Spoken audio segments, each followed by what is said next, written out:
L'État engage ses aéronefs de façon planifiée ou impromptue dans des missions d'une grande diversité, avec des objectifs et des enjeux différents de ceux de l'aviation civile. Ce contexte d'engagement justifie des règlements spécifiques. La France possède une flotte importante d'aéronefs d'État, des avions, des hélicoptères, des drones. Ils sont très performants de par leur domaine de vol et leur système d'armes complexe. Créée en 2013, la Direction de la sécurité aéronautique d'État répond aux besoins de règlement des aéronefs d'État et de leurs missions. Rattachée directement au ministre des Armées, elle est interministérielle, interarmée et travaille au profit des 7 autorités d'emploi. Notre mission est de mettre en place et d'animer un système global de sécurité pour un risque opérationnel maîtrisé. À ce titre, la DSAE est responsable de la doctrine de sécurité aéronautique pour toute l'aviation étatique française, que l'on appelle le Programme de sécurité aéronautique d'État. C'est une approche globale comparable à celle de l'Agence européenne de sécurité aérienne, l'AESA.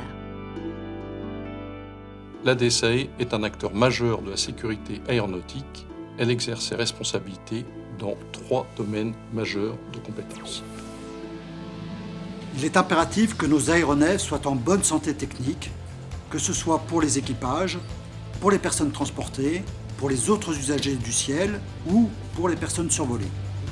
Nos aéronefs sont donc contrôlés tous les 3 ans, un peu comme le contrôle technique des automobiles.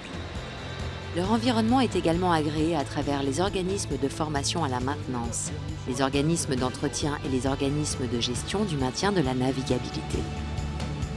La DSAE agit en aval de la DGA, autorité technique qui, elle, est chargée de la certification initiale des aéronefs et de leur suivi de navigabilité.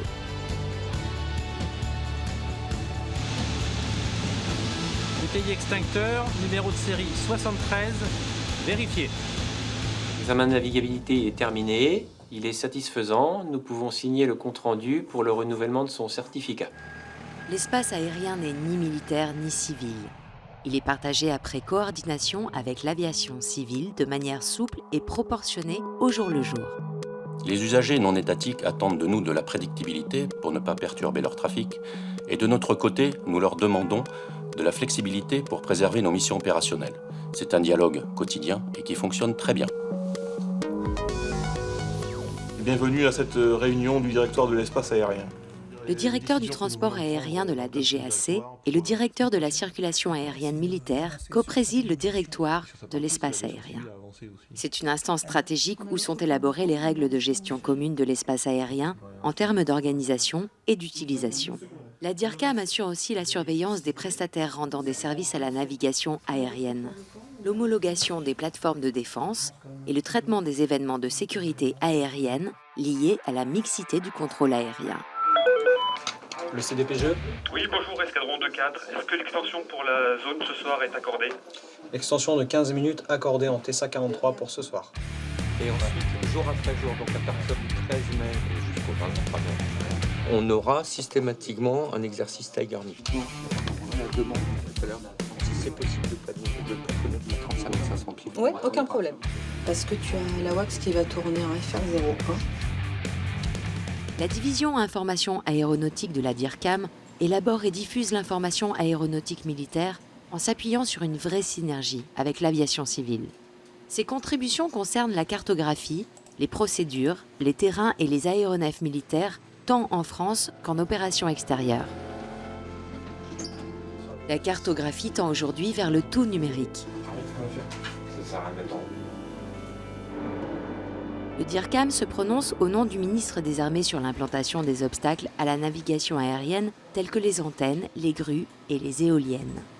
Navigabilité, circulation aérienne militaire et au cœur du dispositif, des hommes et des femmes qui exploitent leurs aéronefs de manière sûre.